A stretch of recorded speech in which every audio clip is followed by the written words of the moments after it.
Episode 164 of the Parkrun Adventurers is here. And I'm here, and I'm so excited to be back. It's been ridiculously long time since I got to do a podcast.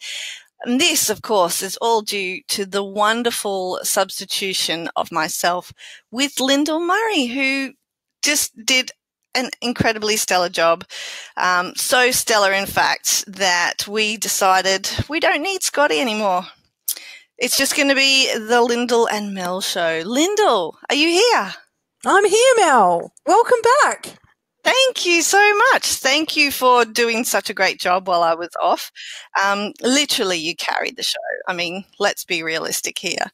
Scotty, his contribution paled in comparison, which is why we decided to keep you and kick him off. You know, he always made these jokes about the fact that he wasn't ready for me to come back. He's the boss of me, blah, blah, blah. Well, you know what? We've just kicked him off. And who's the boss now, Mel? Exactly. Little did he know that you were a plant, that we had put you in to kick him out. All right. Well, I'm not sure how I feel about kicking people out. But look, I have really loved my time on the podcast, and it's a pleasure to be back with you today, Mel. Awesome. Well, I'm very excited to be having you as my co-host for this evening. Look, we'll be kind. If Scotty wants to come grovelling back, we might let him back by the end of the pod. Possibly he'll even join me for an interview a little bit later. All right. Yes.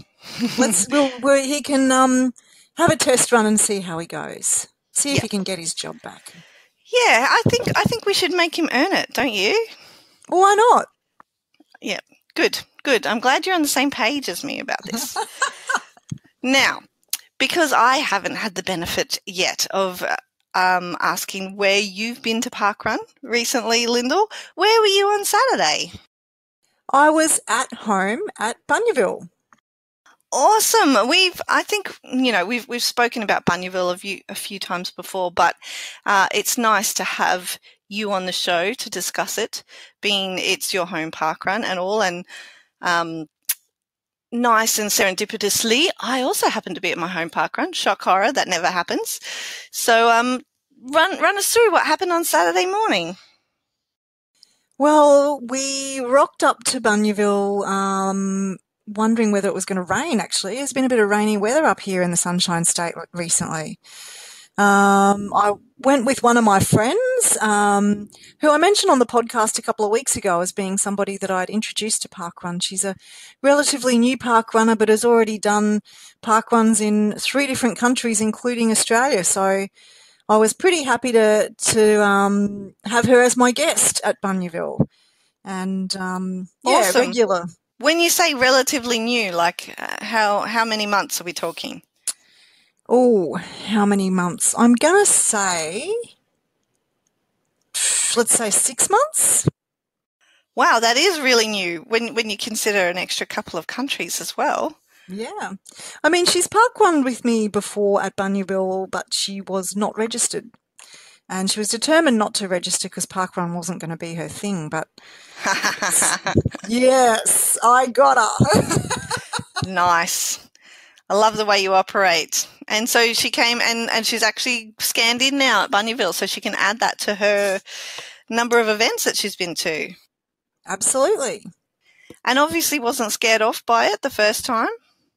No. Well, I mean, I guess there's a story to that. She regularly runs at Nambour, and Nambour is, rumoured to be a little bit tougher than Bunyaville, so they're both pretty difficult in their own ways. So she probably felt pretty at home at Bunyaville, whereas other people don't warm as much to Bunyaville's trails and hills.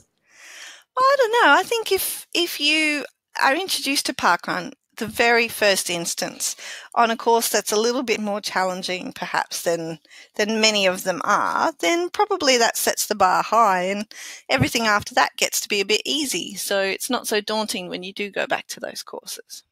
Maybe that's it. But you had a good morning? I had a terrific morning, and it did rain on us just a little bit, but not enough to, drench us or make us too cold. So we had a a lovely day, and I got to catch up with a couple of my Parkrun Bunyaville family. So that was lovely as well. Awesome. How about you, Mel? Well, I was going to say, Lyndall, you guys did well to not get too wet or soaked because, yes, like you, we were sort of watching the clouds to begin with, I think, and wondering how wet we might end up getting. Being right on the coast, the weather can turn very quickly because we had some quite windy conditions to start with, and obviously wind leads to clouds being blown in without a lot of warning. So we have two spots where we set up at Kawana, and one of them is the fine weather option and the other one is the wet weather option. And so we opted this week for the wet weather option, which has just a bit more shelter for the scanners and things like that. However, the normal finish line volunteers, they're completely out there and exposed. Fortunately, they bought raincoats because, as it turned out, despite the fact that for a very long time I have been skiting that when I run direct, there is no rain. I've been run director the last 3 weeks now actually, and of the last 2 weeks it has rained both times. So yes, and this week was not the exception, of course, but it didn't start raining until maybe we were about 25 minutes into the event. So the runners were out there, the park runners were out on the course. I was at the finish line. I was volunteering. Emmett was in a carrier, so I was wearing him. He slept all the way through the whole event, fortunately. He didn't sleep all the way through the event the week before, and he needed a feed, but he timed his feed really well because he timed it with just after we started the participants, and then I managed to feed him before the first runners got back. So he had really good time in there. But yeah, no, he slept all the way through this week, and then I don't know, I must have just had really good timing. I didn't feel a change in the air or anything like that. But I walked over to check on the barcode scanners. I left the guys at the finish line to make sure everything was going all right with the barcode scanners. And literally, like within 10 seconds of me getting under the cover, the rain just poured down like a monsoon, and then it came sideways because the wind picked up as well. And I couldn't believe it. I looked over at the finish line and the guys were getting drenched. And I thought, wow, I didn't even see that coming. I managed to get undercover with Emmett before we got drenched. But I did, because the little carrier's got like a waterproof thing. I put the waterproof thing over his head and then dashed over to my car to get some umbrellas to take to the finish line for the guys. But they didn't want them. They were all, being manly men. And, Yes. they had their raincoats. I'm like, no, we're all good. We're all good. Ironically enough, the wind, we had a wind gust earlier and it had blown a whole bunch of the tokens at the finish line in a big mess on the floor. So we had a couple of volunteers scrambling to try and get them back in order. I said, don't worry about those ones. Just start at like number 200, which are still all back on their hook, and at least they'll all be in order and we can sort it out later. Yep. But no, they were determined and they managed to get them all sorted again before the park runners started coming over the finish line. So they did a good job, especially because we had 2 fast park runners this week, under 16 minutes, and we don't get a lot of those at Kawana. So I was very impressed. There's a bit of a hill at Kawana. Yeah, tell that to Scotty. He doesn't believe me. But I think there's a bit of a hill as well. There's an incline leading up to the lighthouse. So, Yes. Yeah. These guys did a good job. It goes for a while, so it's not the fastest parkrun course, I wouldn't have thought. No, hence not receiving a lot of sub-16-minute times. But yeah, so it was a bit of a wet and woolly one. Had to wash all the flags and the volunteer vests and let everything dry out when we got home afterwards. But yeah, it was a good morning. Nonetheless, we had lots of adventurers. We had a whole bunch up from Victoria. I did sort of welcome them to the Sunshine Coast in the pre-event brief. Pouring rain. Yes, with a little bit of a note of sarcasm and irony in my voice, which got a laugh. But yeah, it was It was still a good morning, despite the wet weather. I think everyone had a great time. And some stellar volunteers. And a shout out to Emmett for timing himself. He must be a definite parkrun adventurer in the making if he can, manage to negotiate his life around parkrun. Well, he's on a winner. Exactly. And you know what? He proved it again this week by waiting until after the event to unleash a punami on me that went all the way through to the carrier and all the way up the back of his clothes. And but he kept it right to the end, and he just started squirming while I was packing up. And then so I went to open the carrier to get him out, and Adam said, "Oh, stop. There's poo everywhere." I was like, "Oh, great." So yes, that was he has got his timing down really well. I look forward to see what happens this week. Indeed. Well, keep us up to date, Mel. Oh, yeah, I'm sure everybody's super interested in Emmett's bowel movements. This is what the podcast will become. The adventures. Well, they are interested. We talk every week about people who, revolve their life around parkrun. Emmett's just a different kind of example of that. Yes, he can't participate in the traditional sense yet, so this is how he makes his contributions. Wesley, on the other hand, had a great time with his dad. We had the good foresight and sense to go and buy, finally, after 2 years, one of those plastic pram covers, because I thought, you know what, I reckon it's going to be wet tomorrow. And we've been those terrible parents who just let their child get wet in the pram all this time. Not that there's been that many wet park runs over the 2 years, but finally we went and bought a plastic pram cover, so he stayed nice and snuggly and warm and dry, which is what you want. That is a win for Wes. Sometimes I wish they made those sorts of things for big people. Oh, you and me both, Mel. Kids get all the good stuff. They do. So you didn't get wet, but did it fill up the creeks and things like that? Were there water crossings at Bunyaville as a result of all the wet weather we've had? Was it a bit muddier than usual? It was not muddy so much. There was a bit of slippage on the clayey sections. But what often happens on trails after just a little bit of rain, it actually sticks a bit better and it's a bit more tacky. We've had the opposite lately up at Bunyaville, where it's been really dry for so long, and it gets really skiddy because nothing sticks together. And because it's all dust and loose. It's all dusty and shaly and loose and stuff. It gets really, really slippery. So there wasn't that slipperiness, which was nice.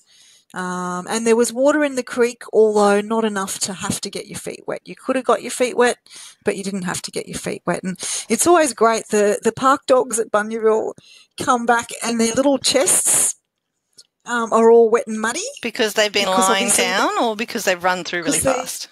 Because they just run through, and that's where their bellies are in the water from the creek, because they're on their 4 little legs. So they all come back with wet, muddy tummies, and they just love it.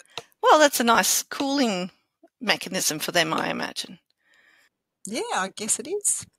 Yeah. Excellent. Well, I'm glad to hear you had a great weekend, Lyndall. And likewise with you, Mel.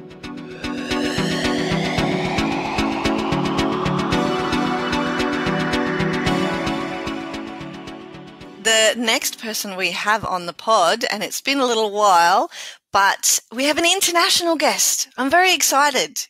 He's coming to us all the way from the UK. You may recognise the voice. It's Mr. Tim Oberg. Hi, Mel. Hi, Scotty. Great to be here. And I'm sitting in the Premier Inn in Leeds in Yorkshire. And it's a thrill to be here, and so great to speak to you, Mel. We haven't had much communication since you had little Emmett, so awesome to hear you back and awesome to hear your voice. Thanks very much, Tim. Now, we've set you up in the Leeds branch of the Parkrun Adventurers, recording booth. So what's the weather like in Leeds today? The weather, so I've already been out for a run this morning. The weather was lovely. It's gone a bit grey, but I've been here in the UK since Wednesday last week, and the weather has been stunning. I've got to say, it's, I lived here for 10 years, and so I know how much blue sky means to people over here, and it has been absolutely lovely. I feel like I'm being a bit spoilt. So, yeah, it looks a little bit grey today, but, overall, it's been wonderful. So that's great for you, Tim, but I've been going through a fair bit of FOMO seeing you over in the UK for the UK conference. You went this year, which is fantastic. So I think it's time you gave us an update on, let's start with your highlight. Let's start at the top. What was your highlight? What was your highlight takeaway from attending the UK conference? Yeah, Scott, it's been fantastic. This is the 7th Parkrun UK Ambassadors Conference, and as you suggested or alluded to, it's my first one. We used to have what was called the Country Manager Conference every year, and so 2014 I came over here. We had that conference in London. 2015 we had it in Cape Town in South Africa. In 2016 it was in Cork in Ireland. So I've had a few years off in terms of coming over here to Europe for a conference. So yeah, fantastic to be back. It started on Friday. So we were at the Warwick University, which is actually in Coventry, in the Midlands, so not far from Birmingham, or Birmingham, as they say. Look, it was 3 days of lots of fantastic presentations, lots of networking. All the sort of the big names from Parkrun are here or were there, as I'm sure you can imagine. But the highlight, and look, I think this is not just my highlight. I think this is going to be something that everybody who was in attendance will remember, I think probably forever, was on the Saturday evening, the final session of the day. It didn't have a title. It was a bit of a mystery session. And we sat down in the hall. There was about 300 of us in the room, so it's a big conference. And we sat down in the hall, and the MC, Vassos Alexander, who's actually quite a big name in the media over here. He was the MC. He started talking about the video series that Parkrun did in conjunction with Sky Television, called Jessica Ennis's Parkrun Heroes. And they said we were going to watch one of those episodes. And I thought that was great because I haven't watched them all, so I'm getting a bit excited. We're going to watch this Parkrun video. And it started showing a video that was about the Ugandan crew. Now, the Ugandan crew are a community of about 50 Ugandans who attend their local parkrun, which is just near Elephant and Castle in South London. And so this video comes on and it starts playing, and I'm getting comfortable and thinking this is great. Then all of a sudden the video stops, and the 50 Ugandans in full tribal or traditional attire come dancing into the room with their drums and their singing and other instruments. And it was amazing. They danced around the room for probably 15 minutes. All over the room, all different songs and different beats, and everyone's up dancing. People are on the chairs and screaming and carrying on, and it was really interesting. I was seated quite close to Paul Sinton Hewitt, and Paul's originally from Zimbabwe, grew up in South Africa, and at the time he lived in Africa, there was a lot of racial tension and issues, and for him to see 50 Ugandans come dancing into a room of an initiative that he's created, he was overcome. You could see it in his eyes and on his face, and he was. I've seen Paul be emotional a lot. He does get emotional talking about parkrun, but I've never seen him like that. And I spoke to him afterwards, and he confirmed that to me. He was just saying, yeah, it was really, really something else. For a guy who has, I think, unbelievable experiences a lot these days in his life when he meets people and talks about parkrun, I think that was right up there. So these Ugandans were dancing around the room, and then they ended up on the stage, and probably about 15 of them took their turn to just tell their parkrun story, and everyone was unique. It was really, I mean, it was really genuinely emotional. You know, most of them were living in London because they fled Uganda because of war and political conflicts and so on. And, you know, many of them told stories of being extremely lonely and unhealthy, and that finding parkrun had brought them together as a community and changed their health and, you know, just improved their lives in London. And, yeah, it was amazing. It really was incredible. And as I say, I will remember it for the rest of my life. It was a real highlight. Sounds like a really special experience. Tim, Scotty mentioned that he's had FOMO, which everyone knows is fear of missing out. Now, I want you to give us the ROMO, the reality of missing out. You mentioned just briefly that there was some big names from the running and the parkrun world. Can you give us some name dropping? Yeah, of course. Well, from a parkrun perspective, anytime you're in a room with Paul Sinton-Hewitt is an honour. And, you know, I've known Paul since 2010 when I first met him in Costa Coffee in Wimbledon Village, which I actually, just out of interest, I went back to Wimbledon Village to have a walk around. You know, the tennis was on, and I thought I'll go and have a seat. I'll go sit down in Costa Coffee where I first met Paul just to reminisce, and it's closed. I couldn't believe it. So a little piece of my parkrun history has gone there. But look, you know, being with Paul, talking with Paul, and I did parkrun with Paul on Saturday morning at Kingsbury Water Parkrun. Myself and Paul and Tom Williams ran around together, and you know, doing a parkrun with Paul is quite an experience because everybody who sees him, you know, loses it basically. You know, we're running along and we'll run past somebody and then they'll tap the person next to them going, "Oh my God, that's Paul Sinton-Hewitt." So it was really cool. So obviously Paul was there and he spoke on a number of occasions and was just fantastic. But I guess outside of the immediate parkrun UK world, and more in terms of looking at famous people, I guess, if you want to say that. Chrissy Wellington, who's our global head of health and wellbeing, was there and spoke really well. Now, Chrissy, David Loader, who I'm traveling with, who is obviously one of our staff members here in Australia. David's a fanatical triathlete, and he said, meeting Chrissy, and he went for a run with Chrissy on Saturday morning, was one of the real highlights of his life. He actually said Chrissy's a multiple Ironman champion and just one of the real legends of Ironman distance triathlon. So Chrissy was there. It was the first time I met Chrissy, and it was great to meet her. We had Dave Moorcroft there. Dave is the chair of the Parkrun UK board, and Dave is a former 5,000 metre track world record holder. I believe he is the last white man to hold the record. I think that's the story. I think pretty much since the early 80s, it's, you know, all the extremely fast Africans and so on have held that record. So Dave's a fantastic guy. I've known him for a number of years. The head of Parkrun South Africa, Bruce Fordyce, who many listeners will know Bruce, and of course Bruce was there. Bruce is a 9 times Comrades champion. And then lady who I was less familiar with, Jo Pavey. Jo is a British or English 10,000 metre runner. What's incredible about Jo is she's been to the last 5 Olympic Games, which is just unbelievable. Her first Olympics was in Sydney, and I was thinking back, you know, I was a volunteer in Sydney, and here's Jo, who's been running, you know, elite level distance running for that period of time since the Sydney Olympics. So, and I think she's 45 now, and she said she's going to try and make Tokyo. You know, she's going for a 6th.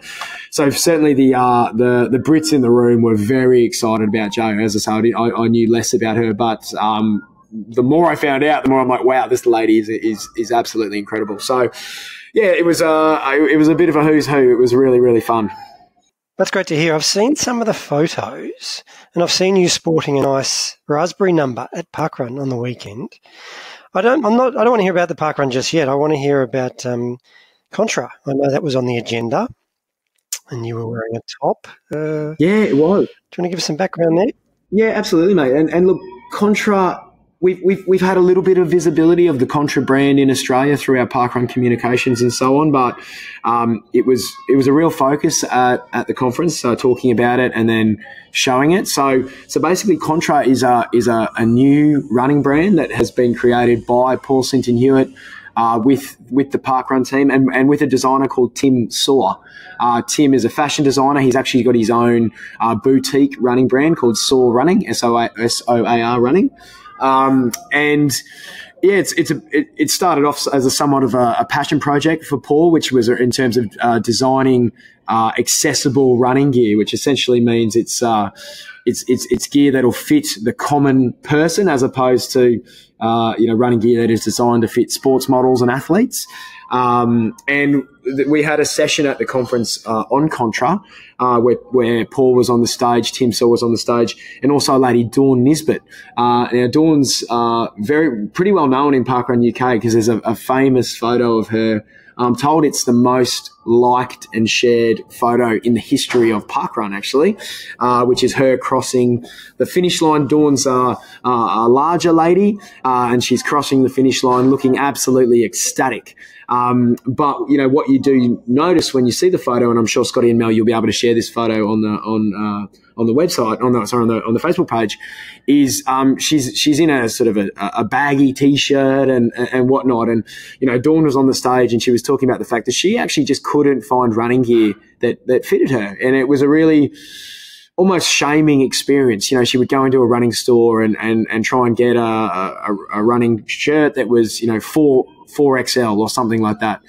And they would just look at her and the look of pity and they just wouldn't have anything that would fit her. And she would leave really, upset and whatnot. So when Tim Saw and Paul were designing Contra, they wanted to get a range of models who would, be able to be representative of the range of people who do parkrun and who exercise. And so Dawn was one of these models. And it was just brilliant. It was so great to hear the Contra story and that essentially, all of the profits from Contra go back to parkrun. In fact, £60,000 have already been donated by Contra to parkrun.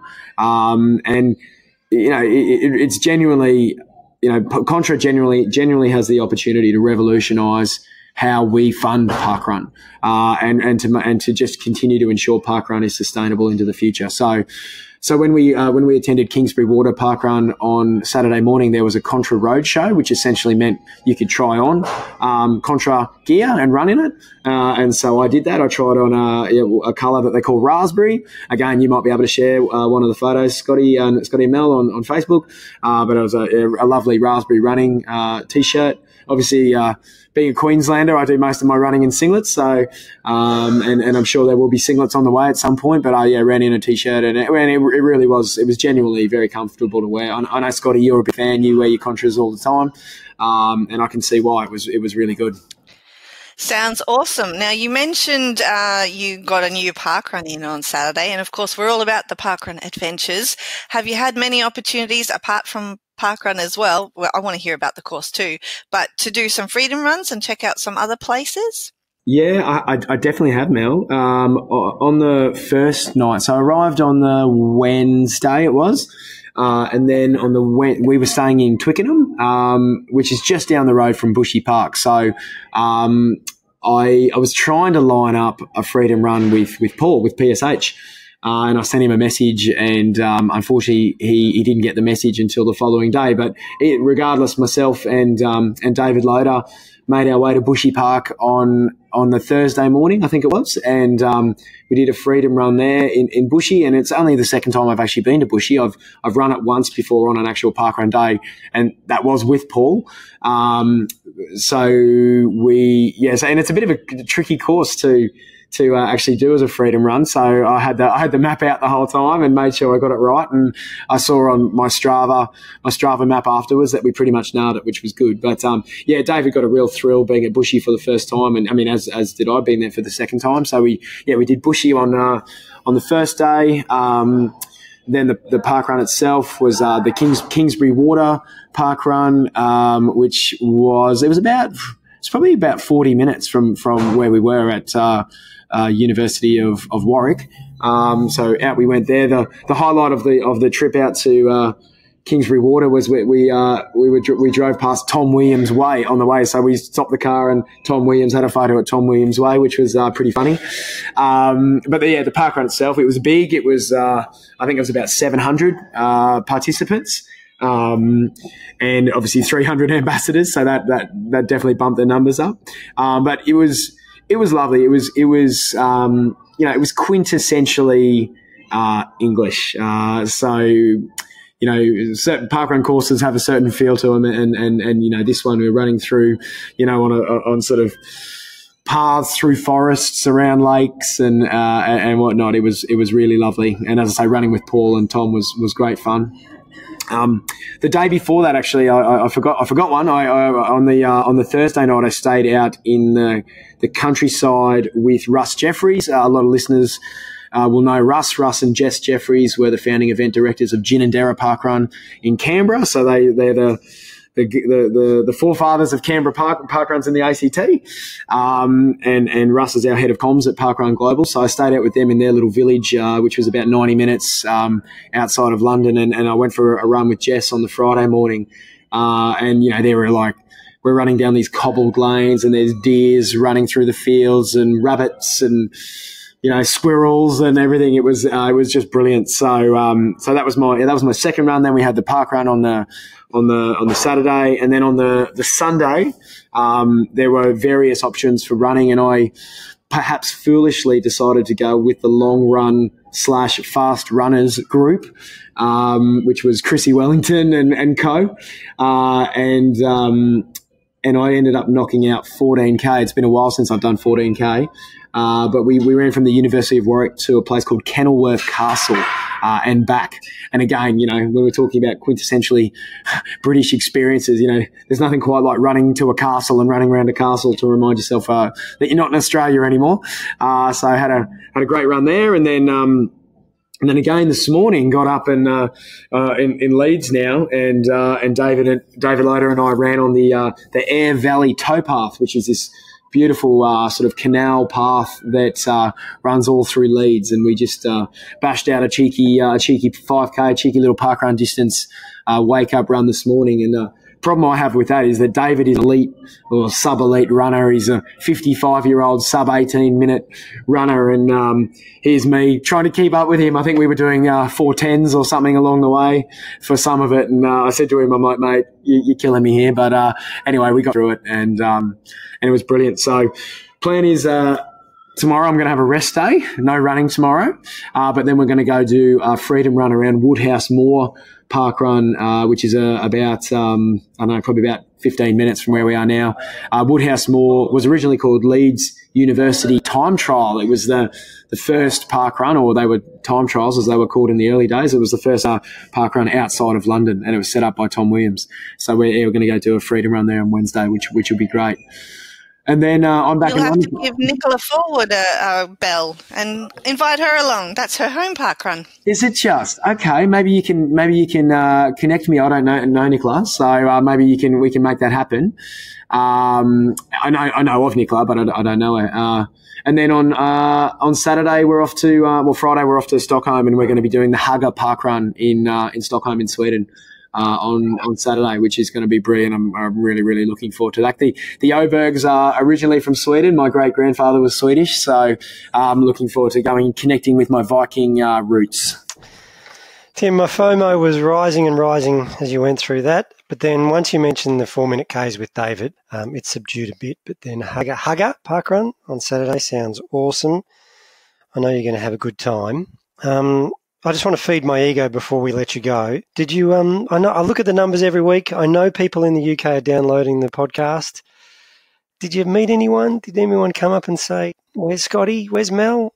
Well, look, I had a lot of people say, "Where's Scotty?" Because obviously you were at the conference last year, mate, and so a lot of people were wondering who I was and where you were. No, but look, in all honesty, and I'm not just doing this to butter you both up. I had a number of people come up to me and tell me how much they enjoyed the Parkrun Adventurers, and to say hi to Scotty and Mel. And they'd heard me on the podcast before, so people only know me because I've been on your podcast, which is great. But it's fantastic, guys. And I say this every time I come on the podcast. You do such a great job. And podcasts being what they are truly global. It's you might be both sitting in Australia, but you have influence on the global parkrun community. So I would like to give a shout out to all the Parkrun UK ambassadors who came up and made me feel welcome, and wanted to have a bit of a banter about the podcast and give on their regards and apologies. I can't remember all of your names. There was so many, but yeah, thank you to those who are listening who did come up to me and as I say, made me feel welcome. So thank you very much. Scotty and I would like to thank all those people who listen over in the UK as well. It's always lovely to have you guys on board with us. And Tim, we would love to thank you once again for joining us. It's been awesome hearing about the UK conference and all the fun you've been having over there, shenanigans on the running field and off. It's strictly work though, Mel. You've got to remember everything I'm talking about here is work related. It's all work related. There's no fun to be had, just all work. Absolutely. And I'm sure I'm not alone when I say there's a lot of people who are impressed by the kind of work related things you have to do when you're working. Brilliant. So thank you. Keep up the good work, Tim. I will keep working hard for the parkrun community, and I look forward to catching up with you guys when I'm back.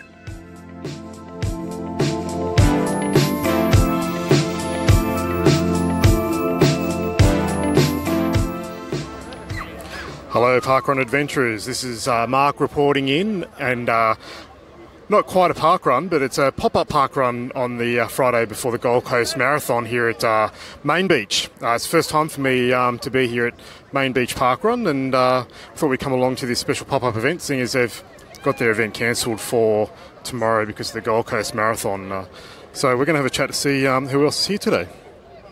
So the Indigenous Marathon Project's been going since 2010, where Rob took over the first 4 boys. Then there was a documentary about it. So since then, we're in our 10th year, and we've taken 86 graduates to the New York City start line, also Boston and Tokyo, from all across Australia. So I'm one of the graduates of the program. So I've done it in 2014. And I've come through the pathway of that. Now I'm the head coach of the program since 2016. Rob sends his apologies. He's a very busy man. He couldn't make it this year, and I know he wanted to get down and obviously have a chat to you all, but he wanted to wish all you guys luck, especially those who are running the marathon, which is pretty cool. So some of these guys are from everywhere. They'll introduce themselves pretty quickly, where they're from. So every year we select 6 men and 6 women from all across Australia, 18 to 30.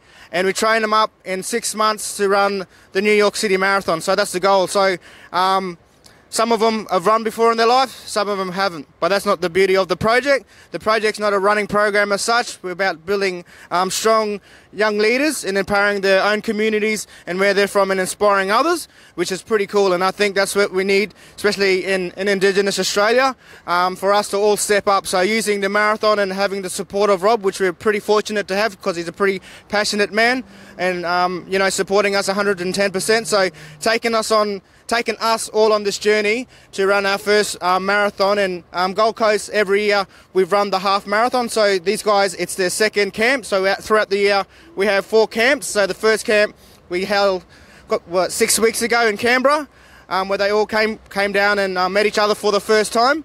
And then now they're going to be running their first half marathon, which is pretty cool.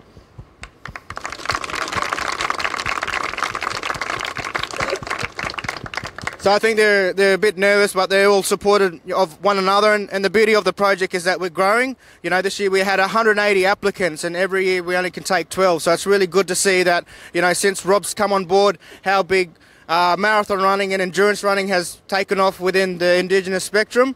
And it's really cool to see that, not only the IMP guys are thing, but we've got a big community of deadly runners now, all set up throughout Australia.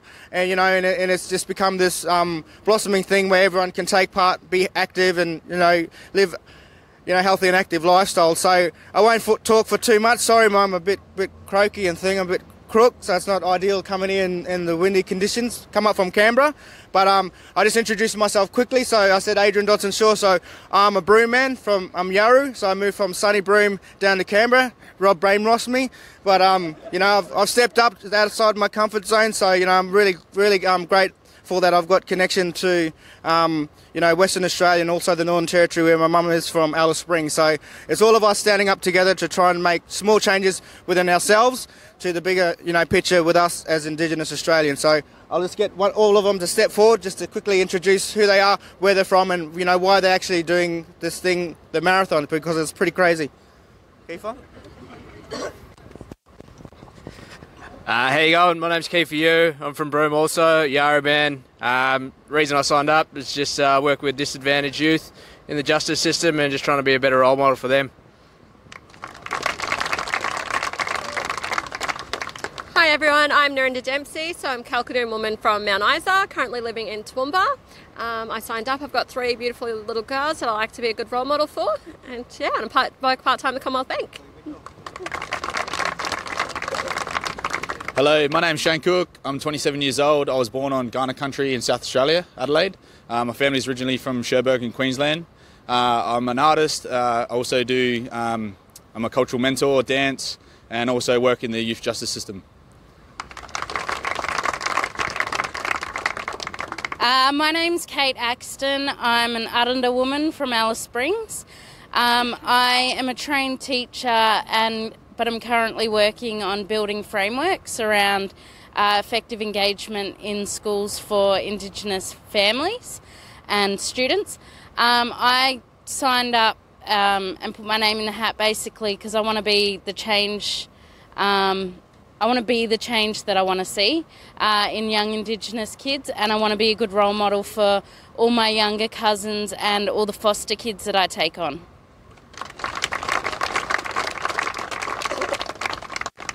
Hi everyone, my name is Jordan Armstrong. I'm from Alice Springs. I'm a Western Islander man. The things I love doing back at home is helping kids to get to school and trying to get their attendance high and get to school. And the reason why I wanted to be part of this program is to represent my community and also my friends and family and share my stories and just represent that.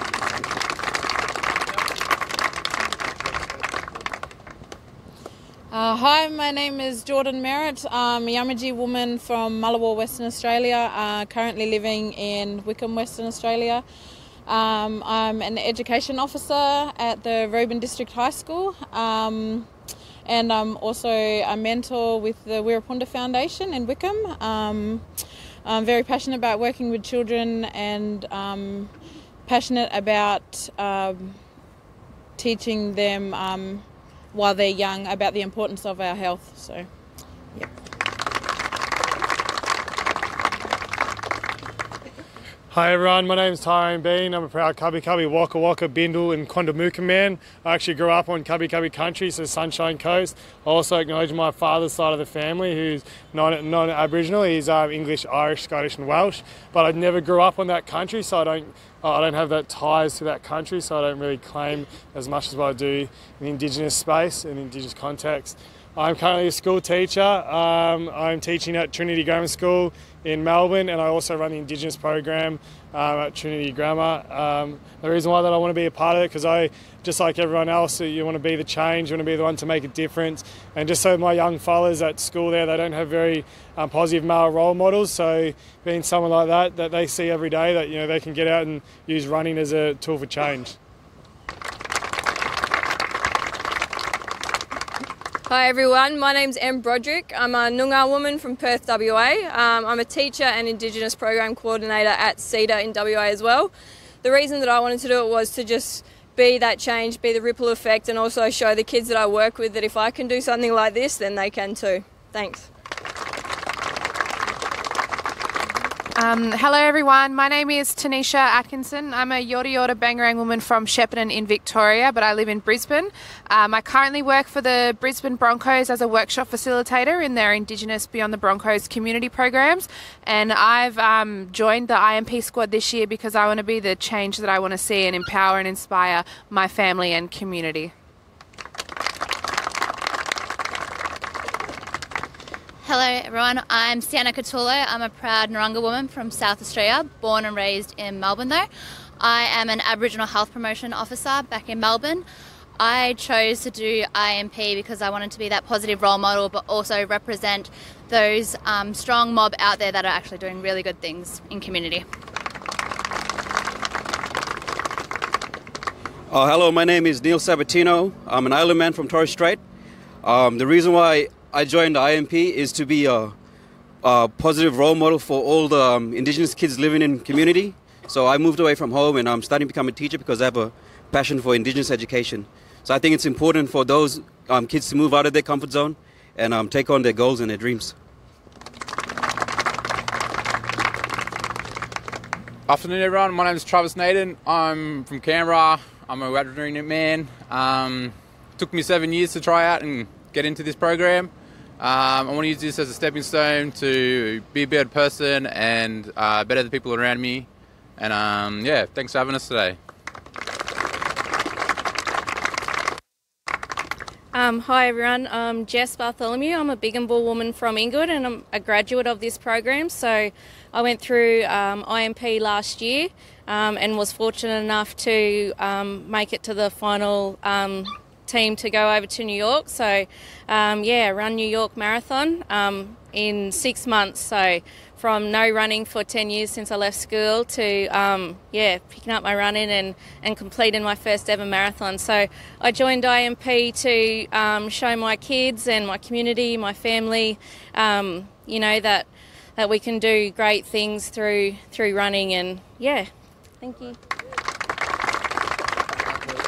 Hello, good afternoon everyone. My name is Harriet David. I was born and raised in Cairns. I am a Torres Strait Aboriginal woman from Cowan and Yam Island. Thank you for coming today. I successfully completed the program, the Indigenous Marathon Project in 2015. As a single mother of two, the project helped me overcome mental illness as well as, you know, just physical challenges that we face on a day-to-day basis. In my family, as a Aboriginal Torres Strait Island woman, diabetes runs very strong through our generations, and it was my chance to be able to break that cycle. And I've gone on to complete the New York Marathon as well as the Paris Marathon, and now in training to help accompany my father, who will compete his first marathon this year, hopefully in Canada for his 50th birthday. So that's my story. Yeah, so as you can see, we've got a spread of, you know, a lot of the guys, and they're just representative of the next 12 that we're going to, you know, take through to New York. But also, you know, like without the support, we've got other graduates here, and also, you know, Daily Runners family, and also we've got staff that work tirelessly with us as well. So, you know, thanks for having us. Like, we love coming down here every year and getting to share our story and our journey. And also, I want to personally wish all you guys the best, and for you guys that are running the marathon, I've run 4. So I'm pretty, you know, from someone that never thought I'd ever run 1 to running 4, it's pretty crazy. And, you know, that man, Rob Di Castelli, started something, and, you know, it's been really positive and really great to have him around, and wish he's all the best. So I'm now here with Reese and Sam. How are you, Reese? Yeah, pretty good, thanks. What brought you to Main Beach Park Run today? Down for the Gold Coast Marathon, and since the Indigenous Marathon Project guys are turning up, it's a good chance to turn up, hear what they're doing for the next year, and get a nice update from them and have a run with them. Excellent. And have you run Main Beach before? Yeah, I've run it an actual one once or twice, and been here most Gold Coast marathons to run with the Indigenous Marathon Project guys. Excellent. And where's home park run? Rocks Riverside in Brisbane. Excellent. And Sam, what brought you to Main Beach today? Same thing, Gold Coast Marathon, and these ones on the Friday. I'm normally here every year for the Twilight one as part of the weekend, nice little run and catch up with a heap of people that I haven't seen for a while. And where's home park run for you? Logan River for me. Or I spend a lot of time at Paradise Point now too, so because of my partner. So yeah, that's. And how many Gold Coast Marathon appearances? Me, this is the third or fourth I think. And Reese, I don't know how many Reese has done. How many is it, Reese? 6 for me. Excellent. So pushing for a PB on Sunday? Yeah, hopefully. don't like my chances, but I'm going to try. All right, thanks for your time, guys. All right, thanks. All right, so we're here with some junior park runners. What brought you to Main Beach Park Run today?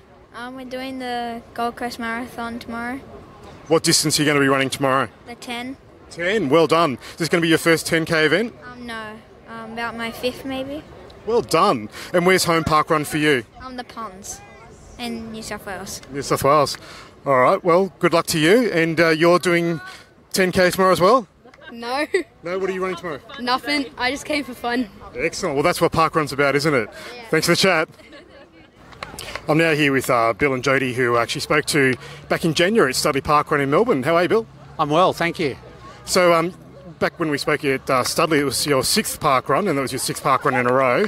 Now you're up to 27 parkruns. Yeah, 27 and 28 for Jody, so we've been pretty consecutive back since then. Well done. That's a huge effort to have that many runs in a row. Well done. So I never thought I'd admit it, but we actually look forward to it every Saturday morning. It's crazy, isn't it, how the bug can get to you? And so what brought you to Main Beach Park Run today? Friends, to be honest. We had no plans on doing it today because of the Gold Coast Marathon tomorrow. We've been in preparation for that, but friends wanted to do it, so we thought we'd tag along and check it out. We're doing 10Ks tomorrow, which is 2 park runs. Easy, just 2 park runs in a row. That's it, 2 park runs back to back, without a break, without a 7-day break. But that's all right. We'll get there. I'm looking forward to it. All right, I'm here with a big group of park runners at Main Beach. You want to introduce yourself, and where's your home park run? My name's Sarah, and I'm from Highlands in Victoria. You're from? My name's Rita. I'm also from Highlands in Victoria. I'm Emma. I'm from Lismore in New South Wales. I'm Matt. I'm RD in Lismore as well. Run director. And how have you found Main Beach Park Run? Good course. Yeah, nice. Great course. Is this first time here? Very much. Yeah, very first time for myself, and we'll be back, so for a proper one. Excellent. And you're a run director at Highlands as well? And an event director. Oh, well done. Yeah, so ED and RD, and fellow RD here as well with Rita. Excellent. And you're all taking part in the Gold Coast Marathon events? Yes, we are, absolutely. Looking forward to it. Rita and I are both walking tomorrow for the 5.7, and then we are deciding to run again for the full on Sunday. Wow, biting off the full. First full marathon or? Second. First time here at Gold Coast or? Yes. Second time here for me. I was here last year, did the half. Excellent. Yeah. Excellent. And any particular reason why I came down to Main Beach today? Was it just because it's park run or? Yeah, just a bit of a warm-up, I think. Yeah, stretch your legs out and see what's going on here and meet a few people. That's all good. Yeah, cool. All right, well, thank you very much and best of luck for your events on the weekend. Looks like there are 0 launches this week, Scotty. Hang on, Mel. We're just going to gloss over the fine work of Mark Scarborough. Oh, well, not gloss over it, Scotty, no. But great report, Mark, from Main Beach Freedom Run, catching up with the IMF crew. But you were saying? I was saying that there are no launches this week. Good. Oh, look, the chemistry. We just slipped straight back into it. I have to admit, I was a little bit distracted. I had a little boy who coughed and shat at the same time, so... That wasn't me, people. That wasn't me. No, it wasn't Scotty this time. So, absolutely, we do have anniversaries this week. We do, and the first one's somewhere a little bit special, Scotty. Cormorant Bay in Queensland, I know. I've publicly stated that it is. It's gone to the top of my wish list. I've been checking it out lately. It's got some cracking views and shots coming out of there. Also, Dubbo, Gatton, Gawler, and maybe you were referring to Kennington Reservoir? I was, because it's the first time Kennington Reservoir have had an anniversary. Yes. Formerly Bendigo Parkrun. They've had a name change. Do you know anything about, was that initiated from the event themselves, or was that initiated from HQ, Scotty? It was, I think, the event team just sort of saying, this is where we are. Bendigo is a big town. There's definitely room for more park runs. We need to associate or be known for where the area we run around. So let's see if we can get our name changed. And makes perfect sense to me. They literally run around Kennington Reservoir, so let's call it Kennington Reservoir Park Run. Cool. Well, there are still a few more as well as those. So we've also got Noosa and Phillip Island and Pittsworth and Wauchope. Yeah. Not going to mention which states those are all in because we're getting so many these days. We may as well just rattle off the list of names. Hey, Scotty? Yep. I haven't. Speaking of glossing. Yeah, well, I haven't been here. Like you started the podcast without me, which I can't wait to listen to and hear how it goes. But it's good to be back with you, Mel. I've loved having Lyndall, but I've missed you as well. Well, that's very politically correct of you. Thank you, Scotty, for finally deciding that it was time to have me allowed to come back to the pod. I appreciate that endorsement from you after 4 weeks away. I figured your regular commitment to Parkrun was happening. You were going. I know you went on the weekend. You were run director. I was messaging you on Saturday morning, bugging you to find out what you were doing. Yeah, well, you just couldn't wait for the Monday chat, could you? No, I couldn't. I had to know at 4 a.m. It's been too long. On Saturday morning. Was it 4 a.m.? I think I woke up and thought, who else will be up? No, it wasn't 4 a.m. Wasn't it? That was another day. No. Yeah, that was this morning. Oh, okay. No, on Saturday it was 5:30 in the morning, which isn't too early, but that's when I generally get up to go to Parkrun. Because those of us in Queensland who start at 7 a.m. need to get started a little bit earlier than other states who don't. But yes, my regular scheduled programming at Parkrun recommenced a couple of weeks ago, and okay, it's been good. Are we going to get back on track? Is this something that is imminent? Like, are we going to have Mel travelling, being a Parkrun adventurer, or? There has been conversations in our household about an adventure coming up this weekend, Scotty. I don't know whether or not I can commit to it yet because my physio doesn't want me actually doing any park runs for 6 weeks. But the 6 weeks? It's an event that I've already done, but Adam hasn't. So the opportunity is there for me to potentially volunteer or volunteer. We'll continue the conversations and we'll see how that goes. And I'll report back to you next week. Can't wait. Yeah, but hey, you didn't actually share with me on Saturday where you were headed. And it might be because I didn't ask, but I am keen to know. So consider this me asking now. Where did you go last weekend? So this is our intro in the outro. Well, this is your intro. I've already done that. Well, Mel, I went back to Albert Park. Now, I carried on a bit last week about my P index being 8, which is a fantastic achievement, but I've already started planning to get it to double figures.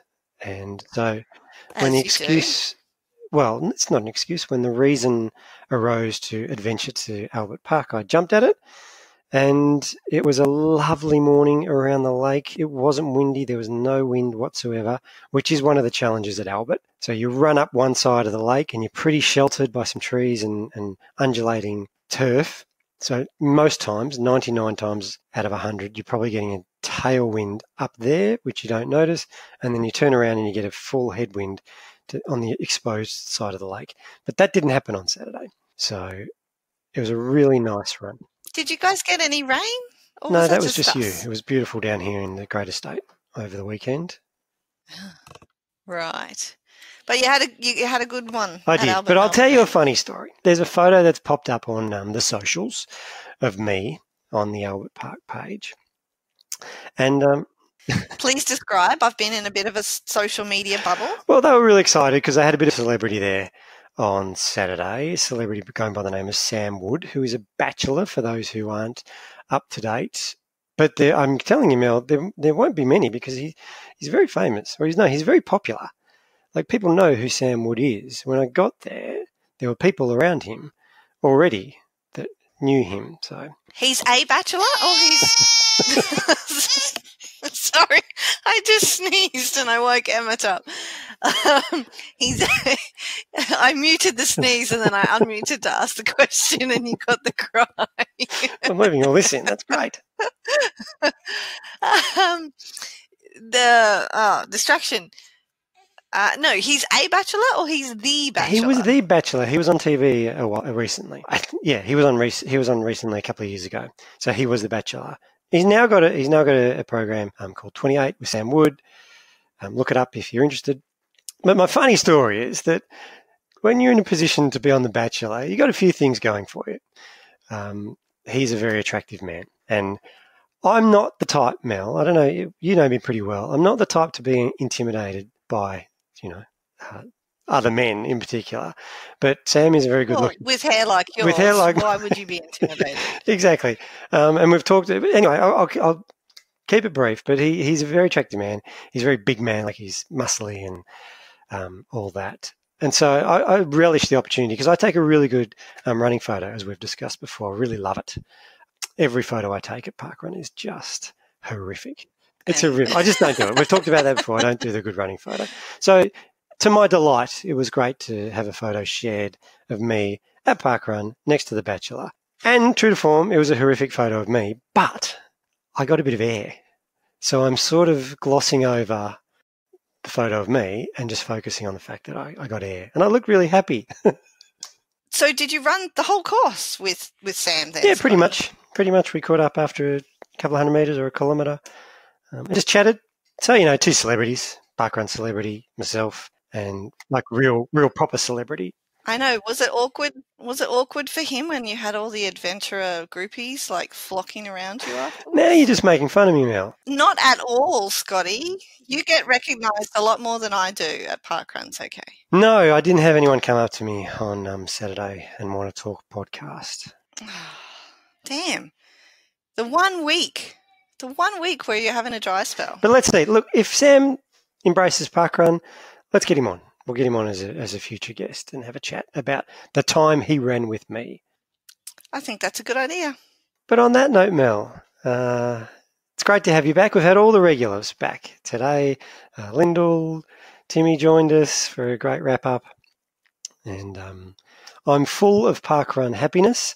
Let's leave it there and let's do it all again next week. I look forward to coming back for 2 weeks in a row, Scotty. I'm glad that you're not ready to put me back on hiatus.